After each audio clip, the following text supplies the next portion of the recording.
Dios les bendiga ricamente. Aquí estamos una vez más. Continuamos con nuestro estudio aquí en el Evangelio de San Marcos.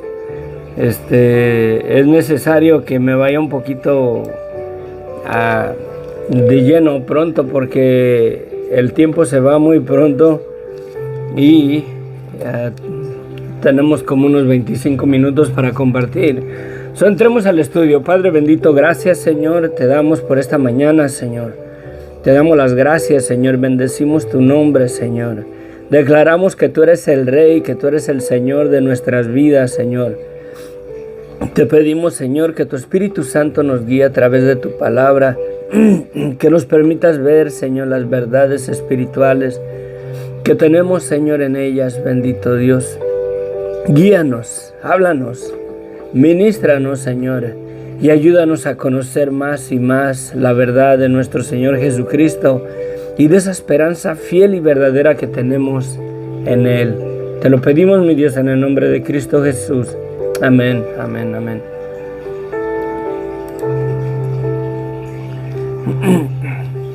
En la introducción en el Evangelio de San Marcos, pudimos ver que Jesucristo es bautizado y el Espíritu Santo desciende sobre él como paloma, o en forma de paloma. En otro evangelio dice, no habla literalmente de que una paloma descendió sobre Jesucristo o el Espíritu Santo descendió en una paloma. Habla de que como paloma y reposó en él. Y me imagino que es de la misma manera como cuando una paloma llega y se para, ya sea en un árbol o en el piso o en algún lado, y en la manera que llega y se para y reposa sobre algún lugar, es de esa manera en la que supuestamente el Espíritu Santo descendió sobre Jesucristo y permaneció en él. Vimos a Jesucristo que se bautizó y comenzó a predicar el Evangelio en las sinagogas, y la gente se admiraba de su doctrina porque Él les enseñaba con autoridad y no como los escribas. Y se sorprendía la gente, ya que entrando en la sinagoga de Capernaum, dice que ahí en Capernaum, en la sinagoga que estaba ahí, había un hombre inmundo y tenía un espíritu inmundo, y ese hombre comenzó a dar voces diciendo: ¿qué tienes con nosotros, Jesús Nazareno? ¿Has venido para destruirnos? Sé quién eres, el Santo de Dios. Pero Jesús le reprendió diciendo: calla y sal de él. Y el espíritu inmundo, sacudiéndole con violencia y clamando a gran voz, salió de él. Y todos se asombraron de tal manera que discutían entre sí diciendo: ¿qué es esto? ¿Qué nueva doctrina es esta? Que con autoridad manda aún los espíritus inmundos y le obedecen. Y muy pronto se difundió su fama por toda la provincia alrededor de Galilea.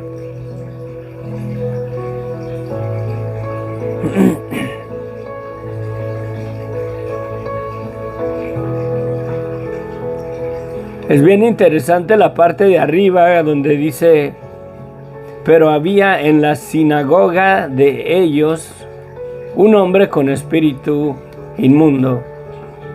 Se me hace interesante que la palabra declara eso. Ahí en la sinagoga de ahí de Capernaum, no declara la sinagoga de Dios, declara que era la sinagoga de ellos, de la gente de ahí de Capernaum, ¿verdad? Después de eso, dice que al salir de la sinagoga, vinieron a casa de Simón y Andrés con Jacobo y Juan. Y la suegra de Simón estaba acostada con fiebre, y enseguida le hablaron de ella. Entonces él se acercó y la tomó de la mano y la levantó, e inmediatamente la dejó la fiebre y ella le servía. verdaderamente está como a una cuadra o menos de la sinagoga de ahí de Capernaum. Pude verlo, creo que lo pueden ver en imágenes en el Google. Ahora ya podemos encontrar bastantes cosas en el internet, podemos ver y darnos cuenta de muchas cosas. Tengo fotos, pero no estoy todavía organizado para poder compartirlas. Mientras estoy compartiendo los estudios, necesitaría estar en un lugar más estable. Y como ven, aquí estoy en el comedor de la casa y por inconveniencias pues no he podido organizarme con eso. Pero verdaderamente de la puerta de la sinagoga a la casa de Pedro, creo que una persona normal se agarra una piedra no muy grande y la tira, puede verdaderamente llegar esa piedra a la casa de Pedro, porque está casi enfrente de la sinagoga. Se puede ver hoy en día la Iglesia Católica ahí lo tiene como un lugar religioso, pero verdaderamente ahí está a los lados, las ruinas de la sinagoga ahí están todavía, y se puede uno imaginar el escenario de lo sucedido. Y no está muy lejos. También podemos ver que si verdaderamente Jesucristo edificó o dijo que edificaría su iglesia en Pedro, podemos ver aquí que Pedro tenía suegra, ¿verdad? Y una de las cosas es que no debe de ser un mandamiento, no debe de ser una cosa forzada en los ministros del Evangelio, como hasta tal lugar de prohibirles que se casen. Porque si Jesucristo edificó su iglesia en Pedro, como se oyen ahí esa doctrina o esa enseñanza de la religión católica apostólica, verdaderamente Pedro tenía esposa porque tenía suegra. Es notorio que él era casado, ¿verdad? Yo no sé de dónde sacan la prohibición de casarse. En una de las epístolas que miramos, dice que en los postreros días se levantarían estos hombres religiosos y prohibirían casarse y todo eso, y lo podemos ver en el día de hoy. Pero aquí vemos que la suegra de Pedro estaba enferma, tenía fiebre. Jesucristo entonces se acercó y la tomó de la mano y la levantó. Inmediatamente la dejó la fiebre y ella les servía. Cuando llegó la noche, luego que el sol se puso, le trajeron todos los que tenían enfermedades y a los endemoniados, y toda la ciudad se agolpó a la puerta y sanó a muchos que estaban enfermos de diversas enfermedades, y echó fuera muchos demonios, y no dejaba hablar a los demonios porque le conocían. Pudimos ver verdaderamente en el pasaje, en el estudio anterior, que hice referencia, que podemos ver ahí como se pudiera decir, podemos darle una aplicación como una parábola, de que verdaderamente los líderes religiosos no le conocían a Jesucristo, pero los endemoniados sí le conocían y sabían, o los demonios sí sabían quién es Jesucristo. Y verdaderamente es algo interesante de observar o de considerar, que las personas que se creen buenas no quieren verdaderamente recibir el Evangelio, ¿verdad? Piensan que porque no son tan malos, no son homicidas, ellos no tienen necesidad del Evangelio. ¿Por qué? Porque verdaderamente a una persona que se considera buena, que se considera justa, que se considera recta ante los ojos de Dios, le es más imposible reconocer verdaderamente que por cuanto todos pecamos, todos estamos destituidos de la gloria de Dios, y que necesitamos de un Salvador, de que necesitamos del perdón de nuestros pecados. Y lo pudimos ver que verdaderamente, por ejemplo, como en mi caso, las personas que vivimos en otro tiempo como demonios, en contra o en enemistados contra Dios, haciendo lo que no le agrada a Dios, viviendo en una vida de pecado, separados de Dios, reconocemos verdaderamente el Evangelio y reconocemos que necesitamos el perdón de nuestros pecados y creemos en el Señor y venimos a los pies de la cruz de Cristo para alcanzar misericordia en nuestras vidas, para recibir el perdón de pecados que Dios ya nos dio por la fe en Jesucristo, al reconocer nosotros verdaderamente nuestra vida de pecado o nuestra naturaleza de desobediencia contra Dios. Y aquí podemos ver que Jesucristo le prohibía a los demonios, no los dejaba que hablasen porque los demonios conocían quién era Él. Sí. Dice que al otro día, levantándose muy de mañana, siendo aún muy oscuro, salió y se fue a un lugar desierto y allí oraba. Verdaderamente, si Jesucristo, siendo el Hijo de Dios, siendo verdaderamente el Cordero de Dios que quita el pecado del mundo, viviendo verdaderamente la vida perfecta que ninguno de nosotros podemos vivir, lo vemos que tenía la necesidad de orar después de ministrar. Siempre a través de los evangelios en varias ocasiones lo vemos que se retiraba al monte, y Jesucristo tenía la necesidad de orar para mantenerse en comunión con el Padre, para mantenerse dentro de la voluntad del Padre, para mantenerse verdaderamente en obediencia a la tarea para la cual el Padre lo envió. Él necesitaba estar en oración.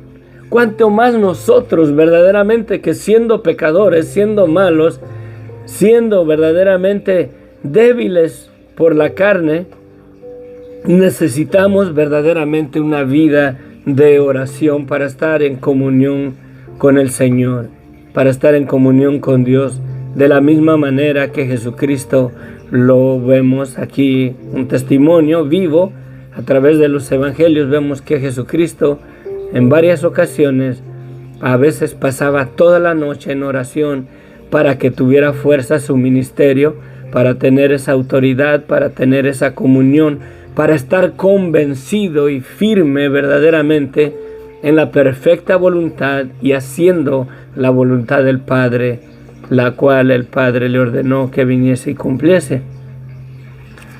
Dice que cuando él se salió a orar de mañana a un lugar desierto, y le buscó Simón y los que con él estaban, y hallándole le dijeron: todos te buscan. Él les dijo: vámonos a los lugares vecinos para que predique también allí, porque para esto he venido. Y predicaba en las sinagogas de ellos en toda Galilea, y echaba fuera los demonios. Se fue a los lugares vecinos alrededor de Galilea, toda la región de Galilea, y en las sinagogas de esas regiones seguía predicando el Evangelio. Algo que se me olvidó comentar ayer cuando comencé el estudio, dice en el primer versículo: principio del Evangelio de Jesucristo, Hijo de Dios, como está escrito en Isaías. Pero dice principio del Evangelio. La palabra evangelio verdaderamente solamente es una noticia buena, o una buena noticia, o las buenas nuevas, por así decirlo. Y esa buena noticia verdaderamente era de que si la gente reconocía su pecado, si reconocía su maldad, Y en el día de hoy es aplicable, es lo mismo, el Evangelio de Cristo no cambia, no hay otro Evangelio, sino que la buena nueva es que Dios ha dado perdón de pecados para toda la persona que se arrepienta. Por eso el llamado de Juan el Bautista era el bautizo, dice, y predicaba el bautizo de arrepentimiento para perdón de pecados. La verdad es que Dios ha dado perdón de pecados para toda la persona que se arrepienta y ponga su fe en el Hijo unigénito de Dios. El que se arrepiente recibe verdaderamente el perdón de sus pecados. Esa es la buena noticia, que el hombre no tiene que hacer nada para conseguir o para recibir el perdón de sus pecados, que todos sus pecados le pueden ser perdonados siempre y cuando se declare culpable delante de los ojos de Dios. Por eso la gente que se cree muy buena, que no es homicida, que no es ladrón, que no es un violador, que no es un depravado sexual,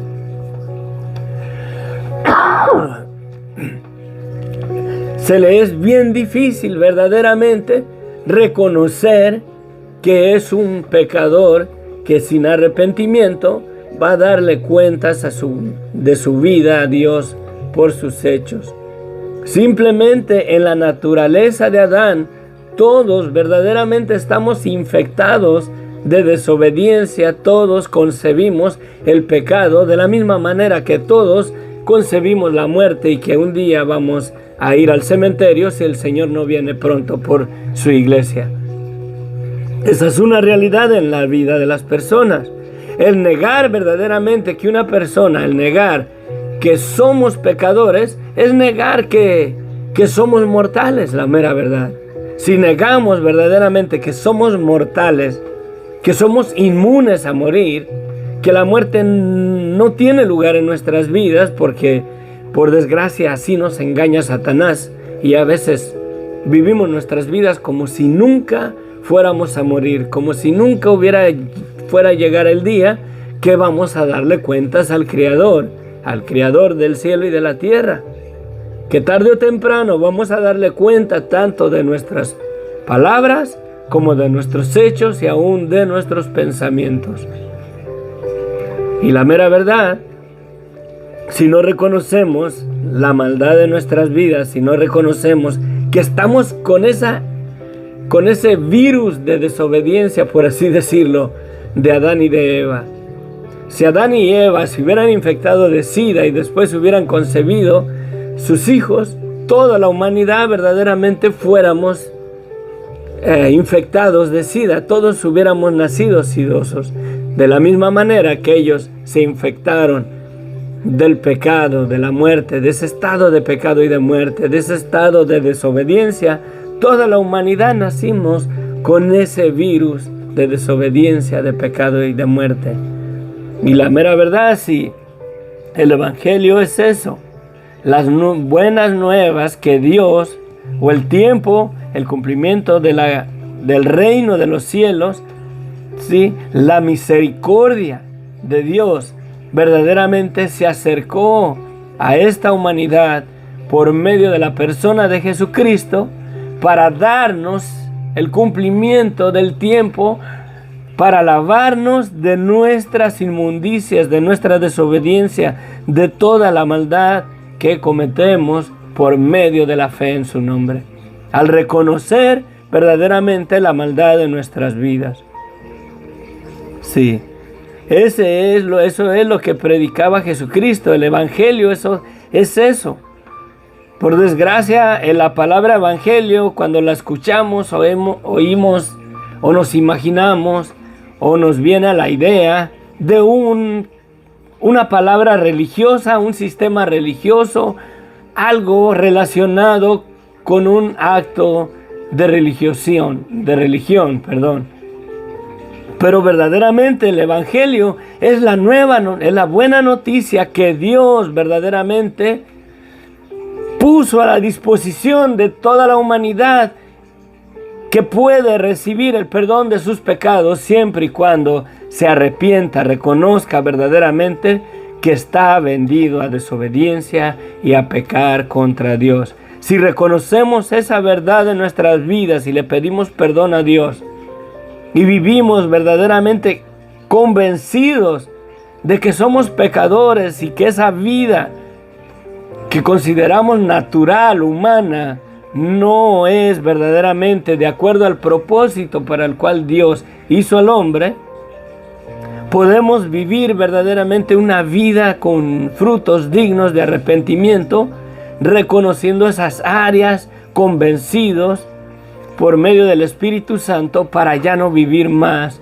en esa vida que no agrada a Dios y vivir una vida en gratitud, sirviéndole a Dios por gratitud, porque sin hacer nosotros nada, Dios nos perdonó por medio de la muerte de Cristo. Esa es una realidad, esa es la verdad, esa es la esencia vital del Evangelio. Fuera de todo eso, lo demás son movimientos religiosos, movimientos denominacionales, movimientos de veras absurdos que a veces observamos y tratamos de relacionar nuestra salvación con nuestra fidelidad a la iglesia, con nuestra fidelidad a mis diezmos y mis ofrendas. Nada de eso, la mera verdad, es para salvación. Sin arrepentimiento, el hombre simplemente no es salvo, no tiene el perdón de sus pecados, si no reconoce la verdad, la verdadera naturaleza de su vida de pecado. Y si abrazamos verdaderamente el Evangelio, ¿sí? Si reconocemos verdaderamente el Evangelio, que es lo que predicaba Jesucristo en las sinagogas, les predicaba que se arrepintieran. Lo podemos ver en otros evangelios, por ejemplo, en el Evangelio de Lucas, dejen y lo miro bien rápido. Jesucristo, cuando sale a la escena, dice que comenzó a predicar diciendo: arrepiéntanse porque el reino de los cielos se ha acercado.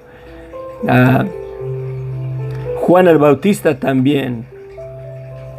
Sí. Juan el Bautista, capítulo 3, dice: en aquellos días vino Juan el Bautista predicando en el desierto de Judá y diciendo: arrepiéntanse porque el reino de los cielos se ha acercado. Después de la tentación de Jesucristo, el principio del Evangelio de Jesucristo comenzó desde entonces, cuando regresó de la tentación, sí, y dice que llegó a las regiones de Zabulón, ahí al mar de Galilea. Dice: desde entonces comenzó Jesús a predicar y a decir: arrepiéntanse porque el reino de los cielos se ha acercado. Y verdaderamente el Evangelio es la noticia buena que debemos de reconocer nuestra vida de pecado, porque Dios nos ha perdonado.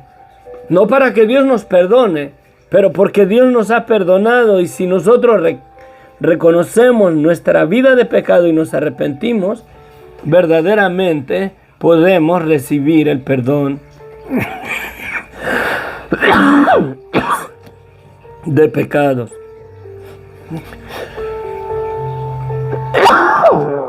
Ay, me emocioné, estoy hablando bastante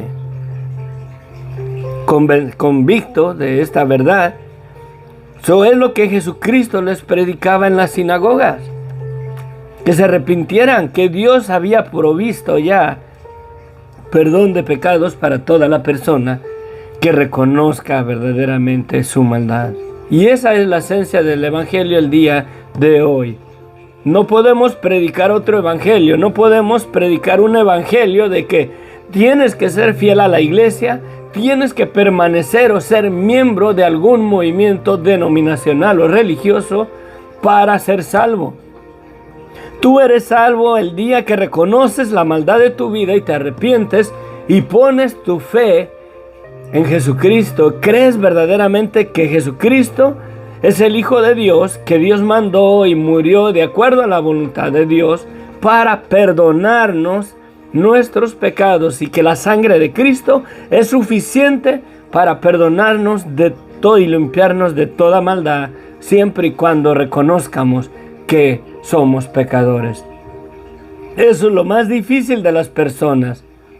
La gente quiere que miren que yo soy religioso, que yo soy fiel en mis diezmos, que yo soy salvo porque yo sí diezmo, porque yo sí soy miembro de una iglesia.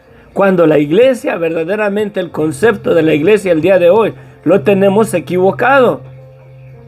La iglesia de Jesucristo, lo que es la iglesia, son todos los que son llamados fuera de su vida de pecado por medio de la predicación del evangelio. El llamado al arrepentimiento para que reciban el perdón de pecados. Y toda la persona que ha sido llamado fuera de su vida de pecado, que ha reconocido su vida verdaderamente de pecado y le ha pedido perdón a Dios y se ha declarado culpable y se identifica como culpable delante de los ojos de Dios en su vida diaria, es verdaderamente la iglesia.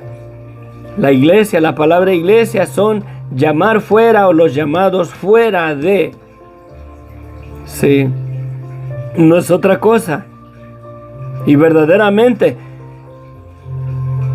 tú no necesitas una membresía de un lugar religioso o denominacional.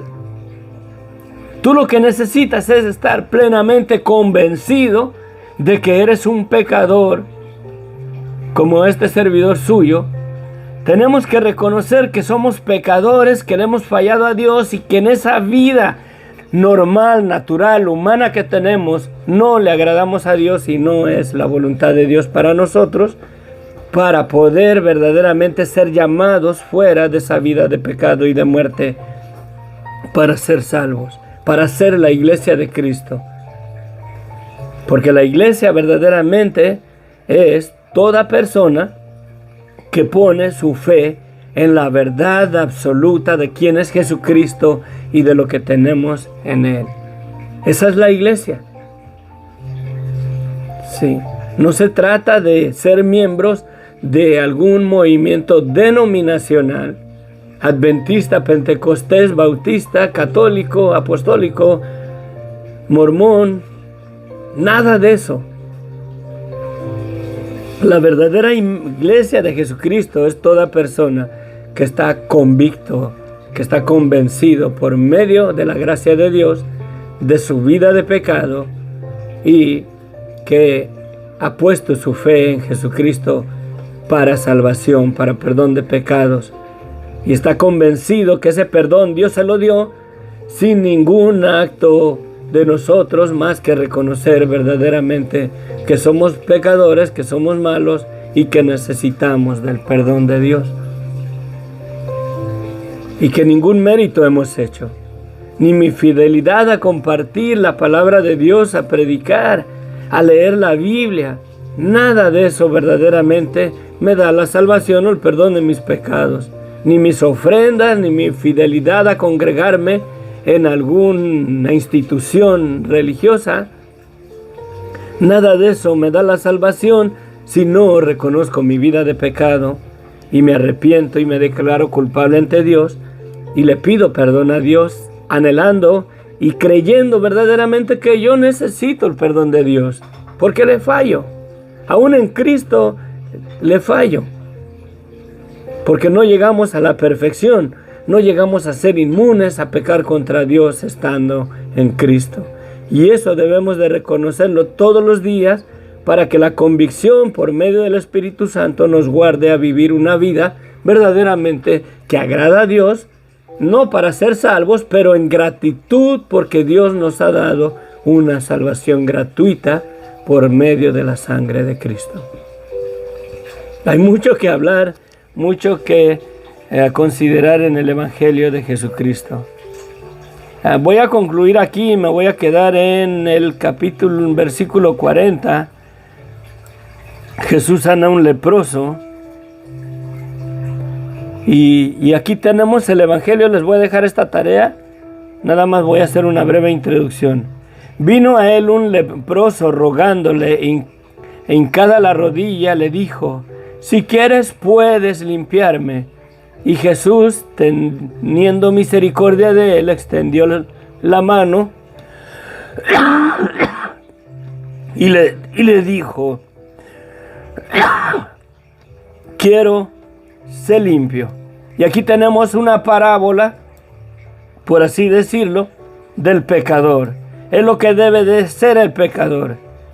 Este leproso reconoció que tenía lepra. Este leproso consideró y aceptó verdaderamente que era leproso. No lo podía negar, porque la lepra estaba en su carne. De la misma manera, el pecador tiene que reconocer su pecaminosidad, el pecado de su vida, de su carne, para venir a Jesucristo y decirle, Señor, si quieres puedes perdonarme. Y para alcanzar misericordia como alcanzó este leproso, podemos ver lo mismo. En lugar del leproso, el pecador viniendo a Jesucristo y diciéndole, Jesucristo, si quieres puedes perdonarme. Si no has hecho eso tú, de reconocer verdaderamente la lepra de tu pecado en tu vida, en tu carne, en tu desobediencia, porque no vienes a Cristo y le dices, Cristo, Jesús, si puedes, si quieres puedes perdonarme, pero debes de reconocer que eres pecador.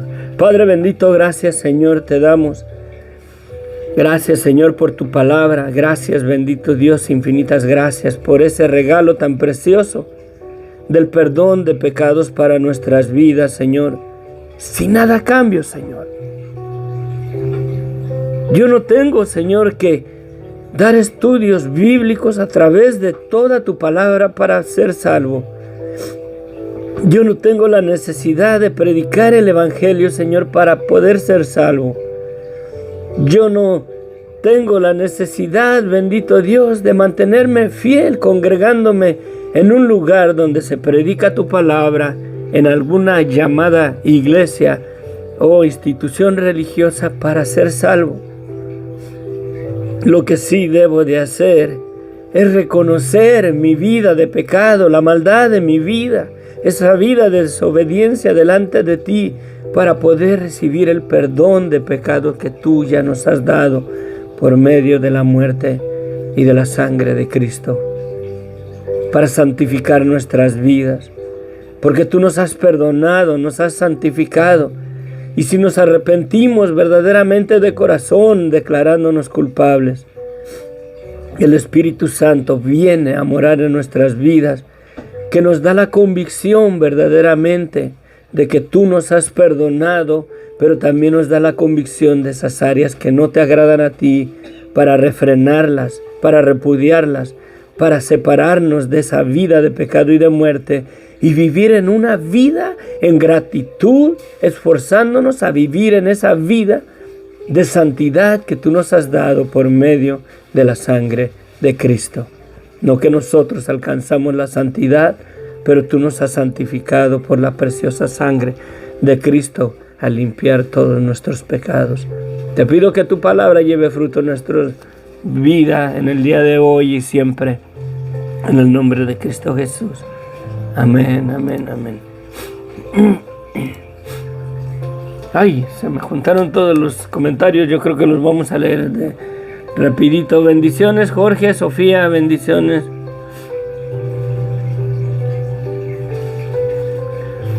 Ese es el virus más fuerte, sí, amén. La buena nueva es el Evangelio Santo, gloria. Ahora, gloria de Dios, todas las noches leemos un salmo cada uno de nosotros y lo oramos, sí, amén. Lo importante es estar en verdadero en Jesucristo, Señor nuestro. Cristo hermano, y muy bien, Dios está con usted, ánimo, Cristo nos ama. Saludos cordiales, gracias, saludos desde Chihuahua, Chihuahua, un abrazo a todos. Bendiciones, nos vemos.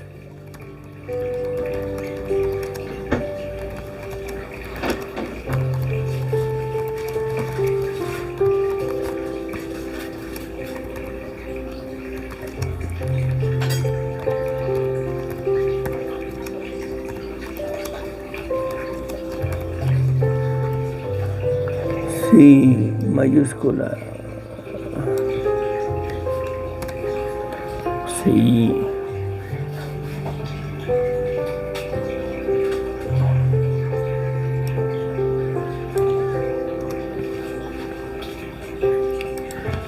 Bueno, se cuidan, que Dios les bendiga ricamente, les amo en Cristo. Gracias por sus saludos, Jorge, y sus comentarios. Sofía, bendiciones, estamos en contacto. Hay mucho que considerar en el pasaje que sigue. Creo que va a ser un evangelio largo. Debemos de agarrarnos nuestro tiempo y considerar cada aspecto de esa verdad. El evangelio de Jesucristo según San Marcos. Que la gracia de nuestro Señor Jesucristo se perfeccione en nuestras vidas. Amén. Amén. Bendiciones.